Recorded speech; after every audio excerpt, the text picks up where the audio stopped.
नमस्कार। कार्यक्रम व्यक्ति विषय र विशेषमा यहाँहरूलाई स्वागत छ। म नयन सापकोटा। आजको अङ्कमा हामीसँग विश्लेषक जैनेन्द्र जीवन हुनुहुन्छ। देशको पछिल्लो राजनीतिक अवस्था जुन दलहरू अहिलेको समयमा एकत्रित हुनुपर्ने समयमा विभाजन हुने तर्खर गरिरहेका छन् र आज संसदको बैठक विशेष अधिवेशन आह्वान गरिएको छ। 1 बजेको बैठक मार्फत प्रधानमन्त्री केपी ओलीले विश्वासको मत प्राप्त गर्नको लागि बैठक आह्वान गरेका हुन्।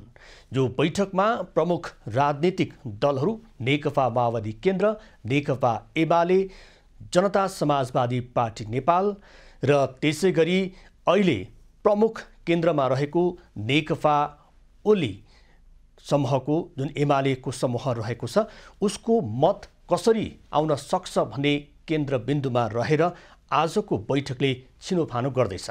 हुन त यसबीचमा हिजो पनि दलहरूबीच छलफल नभएको होइन। माधव नेपाल समूहले एमालेका अध्यक्ष रहेका ओलीलाई भेटेरै 6 बुँदे पत्र समेत पठाएको छ। यो पत्रको जुन जवाफ कुर्नको लागि उसले आज 9 बजेको समय कुरेर बसेको छ। यो पत्र अनुसारको जवाफ नआएको खण्डमा संसदमा अविश्वासको मत जान सक्ने सम्मको आकलन गरिएको छ। प्रधानमन्त्री केपी ओलीले जुन पछिल्लो कदम चालेका छन् र यो कदमप्रति राजनीतिक दलहरू रुष्ट भएका छन्। आजको संसद बैठकमा प्रधानमन्त्री केपी ओलीको अग्नि परीक्षा के कस्तो हुने हो त्यो यसै भन्न सकिने अवस्था छैन। आज हामीसँग हुनुहुन्छ विश्लेषक जैनेन्द्र जीवन। आउनुहोस् उहाँ कार्यक्रममा स्वागत गरौँ। स्वागत छ जीवनजी यहाँलाई। हजुर नमस्कार, धन्यवाद। अब आज संसद बैठक आह्वान गरिएको छ, विशेष अधिवेशन। प्रधानमन्त्री केपी ओलीले मलाई विश्वासको मत देऊ, अविश्वासको मत देऊ, यो जुन छिनोफानो आज हुँदैछ।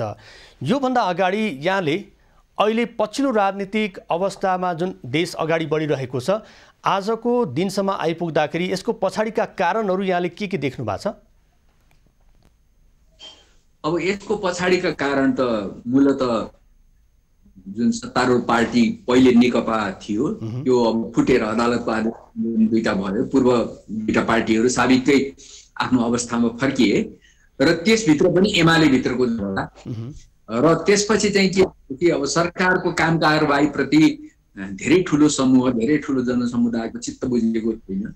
है त्यो आफ्नो ठाउँमा छँदैछ। हजुर, अब त्यसलाई पनि कुनै न कुनै रूपमा क्यास गर्ने काम चाहिँ यो अन्तर्कलह दलको आफ्नो सत्तारूढ दलको अन्तर्कलहबाट भएको हो र खास चाहिँ नि सत्तारूढबाटै र त्यसको अङ्कगणितबाटै को कता छ, कसको संख्या पुग्छ, कसको संख्या पुग्दैन, कसलाई आफूतिर तान्ने भन्ने कारण नै यो स्थिति आएको हो भनेर हामीले सहजै बुझ्न सक्छौँ। अब प्रधानमन्त्री केपी ओलीको अघिल्लो कदम जसरी पुस 5 को कदमलाई बेठिक भन्दै दलहरू उत्रिएका थिए र अहिले स्वयं सत्तारूढ दलभित्रकै अर्को एउटा त्यसमा चाहिँ गुट भनौँ अथवा खेमा भनौँ झलनाथ र नेपाल समूहले पनि आफ्नै पार्टीभित्रको जुन एउटा लडाईँ लडिरहेका छन् यो लडाईँ अहिलेसम्म पनि जारी रहेको छ। यसबीचमा प्रधानमन्त्री केपी ओलीले कारबाही गर्ने सम्मको जुन आकलन गरिएको छ भने उनीहरूले 6 बुँदे पत्र नै पठाएर मिल्नको लागि, एकता गर्नको लागि आह्वान गरिरहेका छन्। अहिलेको समयमा हेर्दाखेरि माधव झलनाथ खनाल समूहको जुन 6 बुँदे पत्र छ, नेकपा एमालेका अध्यक्ष केपी ओलीले यसलाई कसरी हेरिरहेको यहाँले बुझ्नु भएको छ? अब 6 बुँदे भने तापनि 2 बुँदा मेन 2 बुँदा हो मुख्य। एउटा त के भनेदेखि जेठ 3 गते भन्दा अगाडिको जुन अदालतको आदेश बमोजिम चाहिँ दुईटा पार्टी भएको छ त्यो अवस्थामा जाउँ भनेर त्यसको उहाँहरूको आफ्नो व्याख्या अलग। जेठ 3 गते भन्दा अगाडिमा जाँदाखेरिमा त्यति बेलाकै संरचनाहरू, कमिटीहरू कायम हुन्छन्, त्यति बेलाकै पद्धति कायम हुन्छ हाम्रो भन्ने चाहिँ त्यसरी जाउँ भन्ने एउटा त्यो छ। र आइन्दाको लागि चाहिँ अब सहमतिको आधारमा मात्रै जाउँ, ओलीको नेतृत्व धेरै स्वेच्छाचारी भयो भन्ने अर्थमा चाहिँ उहाँले त्यो भनिराख्नु भएको छ र यही पोइन्ट केपी ओली मानिराख्नु भएको छैन। उहाँ चाहिँ फागुन 28 लगायत गरिएको आफ्नो कारबाहीको कुराहरू, आफ्ना सबै चाहिँ कदमहरूलाई चाहिँ नि यथावत राखेर अब नयाँ सिराबाट मिलमिलाप गरौँ, म सबैलाई स्थान दिन्छु मिलेर जान तयार छु भन्ने चाहिँ उहाँको त्यो छ। त्यसकारणले चाहिँ किन भनाइ यही हुनु सैद्धान्तिक भनाइ अथवा चाहिँ एउटा भनौँ नीतिगत भनाइ चाहिँ, तर वास्तवमा चाहिँ को कति बलियो छ, आजका मितिमा को कति बलियो छ भन्दाखेरि हिजो कति बलियो थियो, रातभरिमा के भयो, अब यी सब कुराहरू चाहिँ नि उसले तान्नी हजुर यो सब चलिरहँदाखेरिमा वास्तविक खेल चाहिँ नि ओलीलाई निकाल्न पुग्ने, हामीसँग चाहिँ नि ओलीलाई सरकारबाट चाहिँ नि अविश्वास प्रस्तावबाट हटाउन सक्ने हामीसँग बहुमत भयो भन्दैन, अविश्वास प्रस्तावबाट हटाउँछौँ होइन भन्दैन। विश्वासको मत पुगेको पनि उहाँले चाहिँ वास्तवमा त्यो विश्वासको मत मैले प्राप्त गर्छु भनेर होइन, विश्वासको मत किन लिन खोजेको, विश्वासको मत आए त झन् राम्रै भयो, के आउँदैन उहाँलाई थाहा छ। पनि म चाहिँ 76 संविधानको धारा 76 पछि एक पछिको 2 पछिको 3 अरू धाराको प्रयोग गरेर अल्पमतको सरकार टिकेन, बन्न सकेन भन्ने अवस्थाहरू सृजना भए भनेर त्यसका आधारमा फेरि प्रतिनिधि सभा गराउने, संसद विघटन गराउने उहाँको योजना हो। चाहिँ नि त्यो अवस्था नरहँदै चाहिँ नि पूर्ण बहुमतको सरकारले गर्न मिल्दैन संविधानले भनेर व्याख्या गरिदिइसकेको छ। त्यो हो पनि संवैधानिक रूपमा त्यो उहाँको कदम गलत थियो। अब अहिले संवैधानिक रूपमा सही साबित गरेर उहाँ आफ्नो पोलिटिकल फाइदा लिन खोज्दै हो। अब प्रधानमन्त्री केपी ओलीले बुढानीकण्ठ निवासमा नेपाली कङ्ग्रेसका सभापति शेरबहादुर देउवालाई निवासमै गएर भेट्न पुगे। त्यस सँगसँगै जसपाका एउटा खेमा जुन ठाकुर पक्षसँग राजेन्द्र महतो पक्षसँग उनले हारगुहार पनि गरेकै हुन्। यसबीचमा जुन खालको उनीहरूको छलफलबाट निचोड निस्कियो, उनीहरूको भनाइअनुरूप जुन नेपाली कङ्ग्रेसले त विश्वासको मतको पक्षमा हामी मत दिन्नौँ भन्ने उद्घोष उसको आइसकेको छ। जसपाका ठाकुर र महतोबाट केही आश गर्ने ठाउँ रहेको छ। जसपाले त आजको बैठकमा स्वतन्त्र रूपमा आफ्नो मत दिन सक्ने सम्मको उसले निर्णय गरेको छ। यो घटनाक्रमलाई चाहिँ यहाँले कसरी हेर्नु भएको छ? जसरी अहिले सबै दलहरू चाहिँ प्रधानमन्त्रीको कदमलाई चाहिँ यो असंवैधानिक भन्ने, अलोकतान्त्रिक भन्ने जुन जति विश्लेषण दिएर यसलाई व्याख्या गरिएको छ, त्यो एक ठाउँमा आउन नसक्नुको कारण चाहिँ यहाँले के देखिरहनु भएको छ? अब यो हरेक पार्टीमा चाहिँ नि द्वन्द्व छ आफूभित्र। हेर्नुहोस् अहिले नेपाली काङ्ग्रेसमा चाहिँ केही समय अहिले खास चाहिँ त्यति देखिएको छैन अहिले किनभने चाहिँ रामचन्द्रजीहरूले लाइन भन्दै हुनुहुन्थ्यो, त्यही लाइनको करिब देउबाजी पनि आइपुग्नु हजुर भित्री आकलन उहाँ आउनुभएको त्यो थाहा छैन है। तर चाहिँ जसपा त वास्तवमा त्यो अब एउटा पार्टी नै रहेन भन्ने हुन्छ, त्यो कुनै पनि बखत पुग्न सक्छ। एकातिर चाहिँ नि महन्त उहरूको चाहिँ नि धार छ, अर्कोतिर चाहिँ नि बाबुराम भट्टराई उपेन्द्र यादवहरूको धार छ र जसपाको चाहिँ नि राजेन्द्र महतोहरूको धारले गर्न सक्ने भनेको उहाँलाई यति नै हो।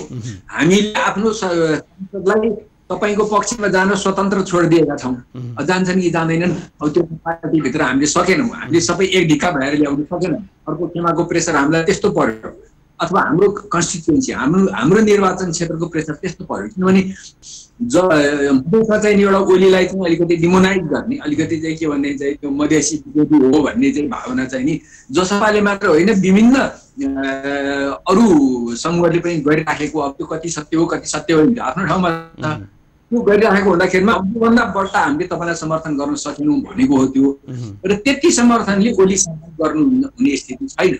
अब नेपाली काङ्ग्रेसको जहाँ देउबाका हजार कमजोरी होला नि, तर देउबाले हिजोसम्म चाहिँ के भने ओली र माधव नेपाल समूहको लडाइँमा हामी चाहिँ भित्री अन्तर्य चाहिँ उनको चाहिँ के भनेदेखि हामी किन पर्ने भनेको हो। किन भनेदेखि आफू प्रतिपक्षमा बस्ने चाहिँ नि एउटा म्यान्डेट पाएको छ जनताबाट चुनावमा। अब दुईटा पूर्ण बहुमत भएको पार्टी फुटेर चाहिँ नि एउटै पार्टीभित्र पनि सत्तारूढ पार्टीभित्र त्यस्तो झगडा छ र त्यो फेरि त्यसले के भन्दैछ कम्युनिस्ट आन्दोलनलाई नयाँ उचाइमा पुर्याउन चाहिँ नि आन्दोलन गर्छौँ ओली विरोधमा भन्दैछ भने त्यहाँ चाहिँ नि नेपाली काङ्ग्रेस सामेल हुनु भन्ने त त्यो कुनै एउटा तुक मिल्ने कुरै थिएन। तर अब सरकारै भयो ओली नरहने भयो भने चाहिँ विकल्प दिन प्रस्तुत हुनु पर्यो र हामीले पनि पाउँछौँ भने हाम्रै नेतृत्वमा भोलि आखिर चुनाव त हेर्नुहोस्, चुनाव 2-3 महिनाभित्रमा हुन्छ वैधानिक बाटोबाट गएर चुनाव अस्तिको जस्तो केपी ओलीले भनेको जस्तो असंवैधानिक तरिकाबाट गएर चुनाव हुन्छ भन्ने मात्र कुरो हो। त्यो टरिसक्यो, असंवैधानिक तरिकाबाट एकचोटि प्रयोग भइसक्यो, अब त्यो हुँदैन, अदालतको आदेशले त्यो रोकिन्छ। अब वैधानिक बाटोबाट अब जुनसुकै सरकार आए पनि त्यो दिगो हुँदैन हेर्नुहोस्, र त्यो दिगो आज ओलीकै सरकार आए पनि त्यो दिगो हुँदैन, भोलि ओलीको सरकार सर्भाइभ गरेन दिउँदैन, ओलीको सरकारलाई हटाएर अर्को सरकार शेरबहादुर देउवाको आए पनि त्यो दिउँदैन र त्यसो 2-3 महिनापछि चुनाव हुन्छ, हुन बाध्यता छ।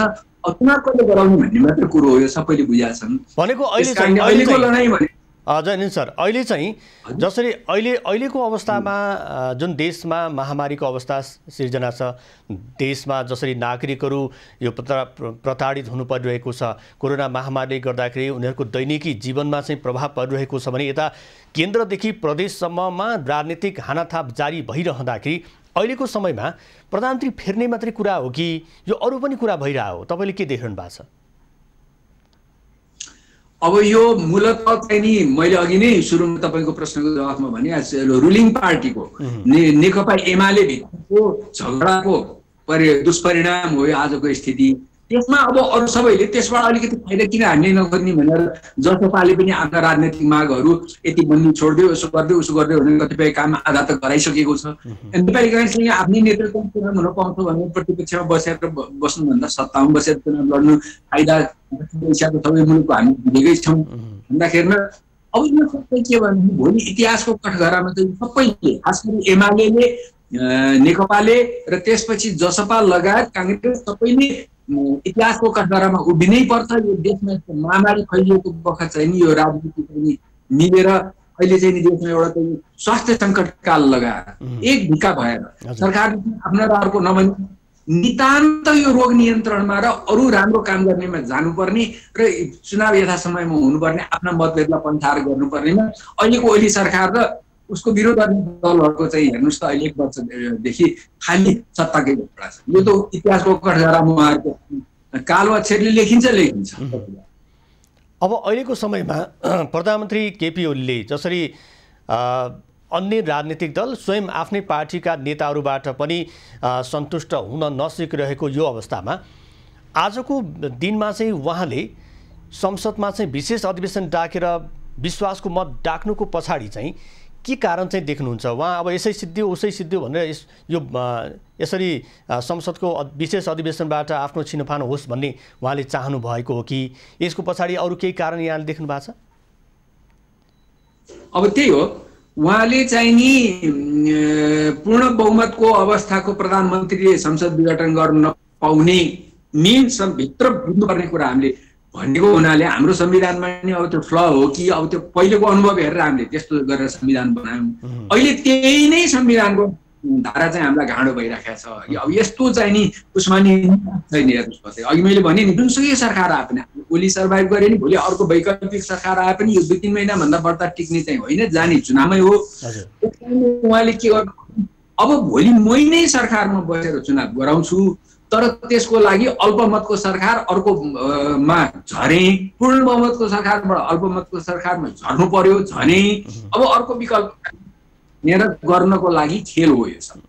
अहिलेको समयमा जसरी नेकपा एमाले आफ्ना सांसदलाई पक्षमा मतदान गर्नको लागि व्हिप जारी गरेको छ, यो एउटा त कर्मकाण्डी जस्तै देखिएको छ हैन। औपचारिकता निर्वाह गर्नको लागि पार्टीको तर्फबाट सांसदलाई व्हिप जारी गर्नु कुनै नौलो कुरो भएन र अर्को पक्ष भनेको माधव झलनाथ खनाल पक्षले 20 जना सांसदको हस्ताक्षर सहित हामी विश्वासको मतको विपक्षमा चाहिँ मतदान गर्छौं भनेर शेरबहादुर देउवालाई पत्र नै देखाएको कुरा खबर माध्यममा आइरहेको छ।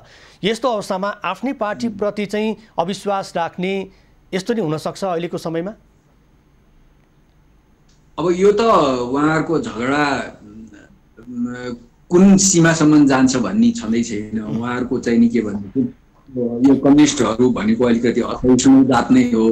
अब त्यसमाथि उहाँहरू अरू प्रति प्रधान शत्रु के अनेक थरी भनेर उहाँहरू चाहिँ नि जति असहिष्णु हुनुहुन्छ आफ्नैमा झगडा पर्दाखेरिमा त्योभन्दा ठुलो प्रधान शत्रु आफूमा हुने रहेछन्। त्यसमा दुवै पक्ष दोष पुगै छ। अब जहाँसम्म चाहिँ के भनेदेखि यो जुन सांसदको अङ्कगणितको कुरो छ, अब अहिले 9 बजेभित्रमा कुनै चमत्कार भएर ओलीजीले चाहिँ कुनै किसिमले अलिकति म तिमीहरूलाई चित्त बुझ्ने यति लेखे चित्त बुझ्छ त भनेर त्यो चाहिँ टु ट्र्याकबाट छलफल भएर यतिसम्म लेखे चित्त बुझ्छ भनेर, किनभने पार्टी फुट्दा त फाइदा कसैलाई पनि छैन, दुईटै गुटलाई उत्तिकै हानि छ। त्यस कारणले चाहिँ नि उहाँहरूले त्यसलाई प्रधानता दिएर सरकार भन्दा पनि त्यसलाई प्रधानता दिएर म सरकारमा बसिरहन्छु र अब सहमतिले चलाउँछु। जेठ 3 गते भन्दा अगाडि फर्कनेमा पनि त्यस्तै केही फेस सेभिङको केही राखेर गर्नुभएछ भने त्यो चमत्कार हुन नि सक्छ। हेर्नुहोस् राजनीति भन्ने पनि सम्भव छ, यसमा उहाँहरूको फाइदा छ र त्यो भएन छ भनेदेखि चाहिँ नि अब अहिले चाहिँ आज चाहिँ नि उहाँहरूले संसदबाट राजीनामा दिने। किन दिने त भन्दाखेरि अविश्वासको प्रस्तावमा सही गर्यो, विश्वासको प्रस्तावमा मत दिएन भनेदेखि त फ्लोर क्रस गर्यो भनेदेखि त कारबाहीमा परिने भयो। कारबाहीमा परिनु भन्दा राजनीति नै समाप्त हुन्छ। त्यसकारणले उहाँको विरोधमा हामी चाहिँ नि संसद सचिवालयबाटै आफै स्वेच्छाले सामूहिक राजीनामा दिन्छौँ। सामूहिक राजीनामा दिएपछि हामीले मत दिनु पर्दैन। हामीले मत दिनु नपरेपछि एमालेको मत कम हुन्छ र ओलीको सरकार सर्भाइभ गर्दैन, उहाँ चाहिँ नि अल्पमतमा झर्नुहुन्छ। त्यसपछि के हुन्छ, हाम्रै फाइदा हुन्छ। नैतिक रूपले त उहाँ त्यसै पनि सरकारबाट जानुपर्ने अवस्थामा हुनुभयो। राजनैतिक रूपले के हुन्छ त्यसपछि हाम्रै फाइदाको कुरो हो भन्ने यता पक्षको माधव पक्षको आकलन, माधव धन्नाथ पक्षको र ओलीको आकलन चाहिँ के हुन्छ, यिनीहरूलाई पनि अप्ठ्यारो पारेर कसरी चाहिँ यिनीहरूले चाहिँ नि संसदबाट राजीनामा दिन्छन् भने त्यसको पनि त एउटा मूल्य त चुकाउनु पर्छ। आगामी चुनावमा चाहिँ फेरि त्यही कन्स्टिट्युन्सीमा त्यही निर्वाचन क्षेत्रमा कसरी जाने। 5 वर्षको लागि हामीले चुनाव जितेर जाऊ भनेर देशको लागि काम गराउन पठाएको आन्तरिक झगडाले 3 वर्षसम्म चाहिँ नि राजीनामा दिने, तिमीलाई किन दिने भन्छन् भोलि। हेर्नुहोस्, त्यसकारणले त्यो राजनीतिक हाराकिरी हो एक किसिमको। कसरी गर्ला त यिनीहरूले पनि। मेरो हुनुहुन्छ भरेसम्म के हुन्छ प्रेडिक्ट गर्न सक्ने आजको स्थिति छैन। उहाँहरू दुवै पक्ष आफैले पनि भोलि भरेसम्म के हुन्छ भन्ने आकलन गर्न सक्ने स्थिति छैन। अत्यन्त तरल स्थिति छ। लास्ट मोमेन्टसम्म हर्स ट्रेडिङ पनि भइरहेको छ, कुरा पनि भइरहेको छ, खेल पनि भइरहेको छ। यो घिउ बेचुवा तरबार चाहिँ कथा जस्तै। अब यो हुन त रात रहे अग्राख पलाउँछ भन्ने नेपाली आह्वान जुन छ, त्यो आह्वान अन्तर्गत चाहिँ अहिले राजनीतिक दलहरू बिचमा तीव्र छलफल पनि भइरहेको होला, टेलिफोन संवाद पनि भइरहेको होला। यहाँ दुईवटा कुरा देखिए। एउटा चाहिँ आफ्नो पक्षका सांसदहरू अथवा आफ्नै पार्टीका सांसदहरूले विश्वासघात गर्न सक्ने सम्भावना पनि ओलीले त्यसरी चाहिँ हेरिरहेका छन् भने अर्कोतर्फ जुन 5 वर्षको लागि सांसद पद दिएर नागरिकबाट मतबाट चाहिँ आएका राजनीतिक दलका सांसदहरूले यो जुवा जस्तो यो यतिकैमा यो आफ्नो दाउ चाहिँ खेर फाल्ने सम्भावना पनि देखिँदैन। राजनीतिक भविष्य पनि उनीहरूले निहालिरहेका होलान्। अब जसरी भीम रावल, झलनाथ खनाल, माधव नेपालको जुन एउटा चाहिँ समूह छ, त्यो समूहले त खुलेआम रूपमा चाहिँ त्यो आफ्नो अभिव्यक्ति दिइरहेको छ। तर योगेश भट्टराई लगायतका अन्य युवा नेताहरूले त मिलाउन भनेर आफ्नो उद्घोष पनि गरिरहेका छन्। यस्तो अवस्थामा यहाँले चाहिँ जुन दोस्रो तहका नेताहरूको उपस्थिति अहिलेको समयमा कुन रूपमा देखिरहनु भएको छ? अब यसमा तपाईँले भनेको ठिक हो। अब योगेश भट्टराईजीहरू चाहिँ केही समय यता अलिकति मिलाउने लाइनमा जाउँ भन्नेमा गएको देखिन्छ होइन। अब अलिकति हार्ड लाइन गएको चाहिँ के भन्ने रावलजीहरू देखिनुहुन्छ। अब घनश्याम भुषाल कतातिर हुनुहुन्छ थाहा छैन, उहाँ बुझ्ने मान्छे हो, तर यसो हेर्दा उहाँ अलिकति हार्ड लाइन एडप्ट गरेर देखिन्छ। उहाँलाई चाहिँ ओलीजीले अलिकति बढ्दै चलाउनु भएको पनि हो अघि। अब यो सब कुरा चाहिँ नि यो कुन लाइनमा छ, यो उनीहरूले पनि आफ्नो पनि एउटा चाहिँ सेकेन्ड र्याङ्कको लिडरहरू, अलिक प्रमिसिङ लिडरहरूले अलिकति बुद्धिमत्तापूर्ण डिसिसन गर्लान् भन्ने आफ्नो ठाउँमा छ भने अर्कोतिर आफ्नो फाइदा हेरेर डिसिसन त जसले पनि गर्छ। उहाँहरू पनि त भोलिको नेता हो, भोलि राजनीति गर्नलाई नै प्रधानमन्त्री हुनलाई नआउनु भयो। त्यस कारण उहाँहरूले पनि कतातिर जाँदा फाइदा हुन्छ। अब अस्ति त देखियो नि हामीले, अस्ति त केही मान्छेहरू त चाहिँ तपाईँको चाहिँ माधव पक्षबाट ओली पक्षमा आउनुभयो है। त्यो त आफ्नो फाइदा हेरेरै आउनु नि। जस्तो के देवकोटा के अरे चितवनको सांसद हुनुहुन्थ्यो, अहिले मैले नाम बिर्सेँ, कृष्ण के भन्ने विष्णु रिजाल आउनुभयो। यस्ता यस्ता मान्छेहरू आउनुभयो। हालाकि अहिले हेर्दाखेरिमा त्यो अहिले मिसक्यालकुलेसन जस्तो देखिन्छ। त्यस कारणले अहिले यसै भन्न सक्दिनँ, यो खास सैद्धान्तिक मतभेदको कुरा होइन। हेर्नुहोस्, अब यो चाहिँ के भने पार्टी कसले कब्जा गर्ने, सत्तामा को रहने भन्ने कुरा हो। पार्टी कब्जा गरेर पार्टीको भोटबाट जितेर आएर सत्तामा जाने, सत्ता कब्जा गर्ने, पार्टी कब्जा गर्ने। सत्ता कब्जा गरेपछि सबै चिज संवैधानिक आयोगदेखि सबैतिर कब्जा हुन्छ। शक्तिको सत्ताको को रहने भन्ने झगडा हो। यो कुनै सैद्धान्तिक झगडा भएको त्यो मान्छे चाहिँ यस्तो सिद्धान्त निष्ठ छ, यसले आफ्नो सिद्धान्त छोड्दैन, यो चाहिँ छोड भन्ने कुरो हुन्छ। यो नाम अहिले यसै लिएर यो यतातिर जाला, यसले यस्तो भूमिका अदा गर्ला भन्न पनि म त सक्ने देख्दिनँ। अब तपाईँले चाहिँ के देख्नु भएको छ? आजको जुन संसद बैठक 1 बजे आह्वान गरिएको छ, यसमा चाहिँ विश्वासको मतको लागि त्यसभन्दा अगाडि शीर्ष नेताले सम्बोधन गर्ने भनिएको छ र त्यस पछाडिको मतदानको प्रक्रियामा अब कतिपय अवस्थामा सांसद नै कोरोना सङ्क्रमित हुनु परेको छ, उनीहरूको लागि पनि छुट्टै व्यवस्था मिलाइएको छ भनेर संसद सचिवालयले भनेको छ।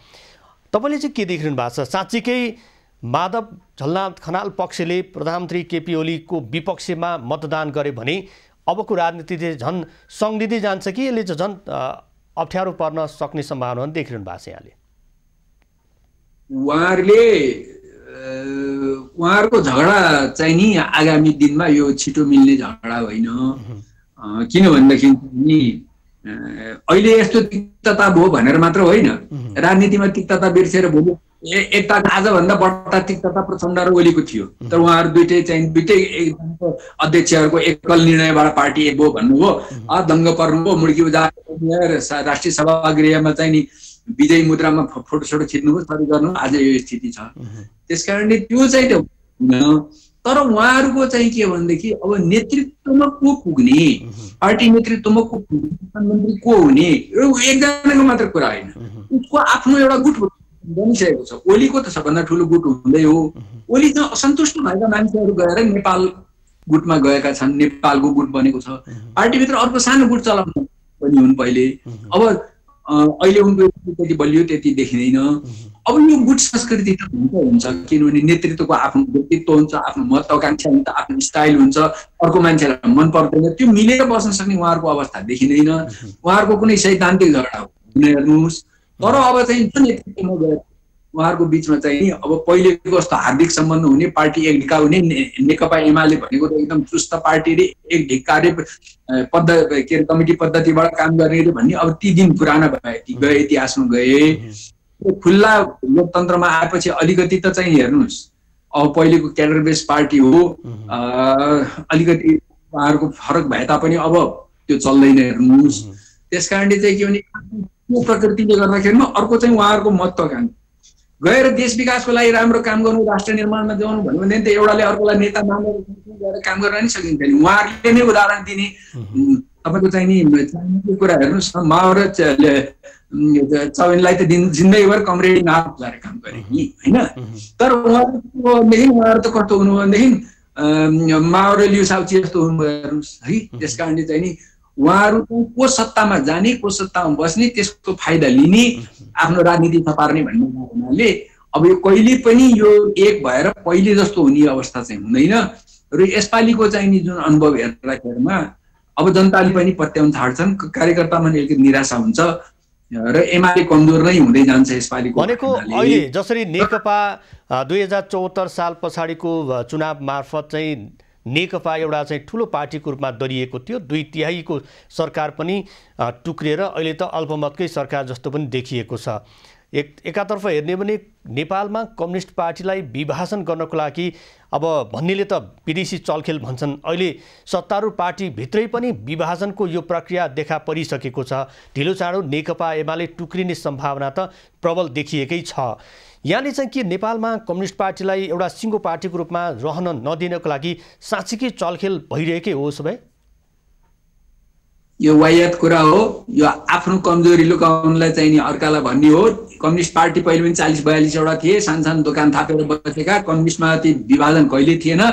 एउटा एमाले चाहिँ आएर चाहिँ एक ढिक्का भएर आएर गरे हो, त्यसपछि चाहिँ नि मालेमा आएर चाहिँ नि एमाले मिसिएर मनमोहन अधिकारीहरू मिसिएर आउनुभयो, त्यसपछि ठुलो पार्टी बनेर आएको हो। अब फेरि त्यो ओह्रालो लागेर त्यसमा गयो।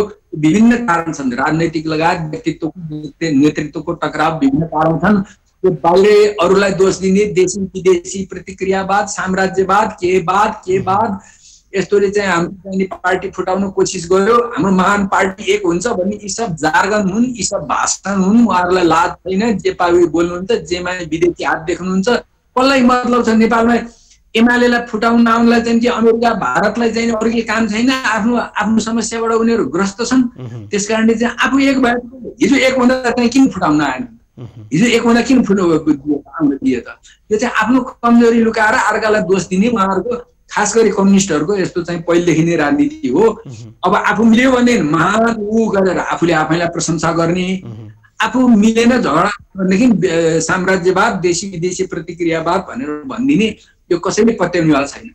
भनेको अबको सम्भावना चाहिँ के हुन सक्ला? आजको बैठक अगाडि प्रधानमन्त्री केपी ओलीले केही त्यस्तो कदम चाल्न सक्ने सम्भावना यहाँले देख्नुहुन्छ?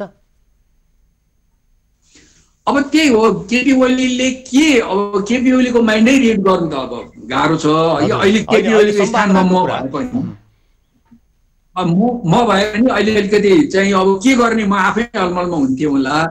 अब उहाँले अब यो पार्टी घाटा हुन्छ भन्ने एउटा लाइन, अर्को चाहिँ नि म अब यो पार्टीको चाहिँ सर्वेसर्वा मै हुँ, उनीहरूलाई पाखा लाएर म जसरी भए नि उ गरेर जान्छु, विश्वासको मत नदिउन्, मेरो हातबाट सत्ता जान्दिनँ, म निर्वाचन गराउँछु, यसरी जान्छु भन्ने दुईटा उहाँको हो। अब त्यो पहिलोमा गएर उहाँले चाहिँ नि भइहाल्यो भनेर केही फेस सेभिङको लागि अर्को पक्षसँग सल्लाह गरेर यति चाहिँ म मान्दिनँ, यति चाहिँ लेख्छु भनेर 2 लाइन लेखेर दिएर अन्त्यमा पार्टी अहिले एकै छ भनेर फेरि अघि मैले भने जस्तो हामी त महान एउटै पार्टी देश विदेशी प्रतिक्रियावादीले फुटाउनु खोज्दा नि फुटेनौँ, षड्यन्त्र चिर्यौँ भन्दै नाटक गर्दै आउन चाहिँ सक्नुहुन्छ। त्यो सम्भावना टरेको छ, तर त्यो चाहिँ चमत्कारै हो। त्यस्तो भएछ भने, चमत्कार भएन भनेदेखि उहाँहरूको चाहिँ स्पष्ट विभाजनको खाका आज कोरिन्छ। भनेको आजको बैठक मार्फत चाहिँ यो विश्वासको मतको विपक्षमा बढी मत पुग्यो भने चाहिँ प्रधानमन्त्री ओलीको यो जुन कार्यकारी प्रमुखको अधिकार छ त्यो चाहिँ समाप्त हुन्छ। अब विश्वासको मत उहाँले पाउनु भएन भने उहाँले चाहिँ गएर चाहिँ नि सिंगल लार्जेस्ट पार्टीको म चाहिँ नि प्रधानमन्त्री हुँ, मलाई प्रधानमन्त्री नियुक्त गर भनेर भन्नुहुन्छ। र त्यसपछि अब त्यहाँनिर के हुन्छ, सिंगल लार्जेस्ट पार्टीको रूपमा उहाँलाई तुरन्त राष्ट्रपतिले त मानिहाल्नुहुन्छ। अहिलेसम्म उहाँहरूको जे लगे पनि राष्ट्रपतिले कलम टिक्क पारेर बसिरहेको देखिरहेका छौँ हामीले। र त्यसपछि विपक्षीहरूले विरोध गर्छन् र त्यसपछि जाने भनेको 76-2, 76-3मा गएर अन्तमा गएर सकभर ओलीजीले म बाहेक अर्को विकल्प छैन, संविधानको जुनसुकै धारामा जाँदा पनि भनेर आफ्नै नेतृत्वमा प्रतिनिधि सभा विघटन गरेर चुनाव गराउने हो। र त्यसपछि चाहिँ के हुन्छ भन्नु, अब चुनाव पछिको हकमा भन्नुहुन्छ म बोल्नुहुन्छ भनेदेखि मलाई जहाँसम्म लाग्छ हङ पार्लियामेन्ट हुन्छ। अब यो चाहिँ नि स्पष्ट बहुमत अझै केही समय कसैको पनि आउँदैन। त्यो सम्भावना चाहिँ छैन, त्यो सम्भावना छैन आजको मितिमा। हस्, हामीसँग समय सिंगल लार्जेस्ट पार्टीको रूपमा काङ्ग्रेस आउन सक्छ, अरूको त त्यो पनि सम्भावना। हस्, यहाँलाई धेरै धेरै धन्यवाद छ। एभिन्युज खबर र एभिन्युज खबरका दर्शकका लागि जुन समय दिनुभयो यहाँलाई धन्यवाद छ। हस्, मेरो पनि धन्यवाद एभिन्युज खबर र तपाईँ दुवैजनालाई। दर्शक हुनुहुन्थ्यो विश्लेषक जैनेन्द्र जीवन। आज संसद बैठक आह्वान गरिएको छ विशेष अधिवेशन मार्फत। प्रधानमन्त्री केपी ओलीले विश्वासको मत लिनको लागि संसद बैठक डाकिएको हो र आजको अग्नि परीक्षामा प्रधानमन्त्री केपी ओलीको भविष्य के हुने हो त्यसले पनि छिनोफानो गर्नेछ। आजको समय सकिएको छ। खबरभित्रको खबरको लागि हेर्दै रहनुहोला एभिन्युज खबर। नमस्कार।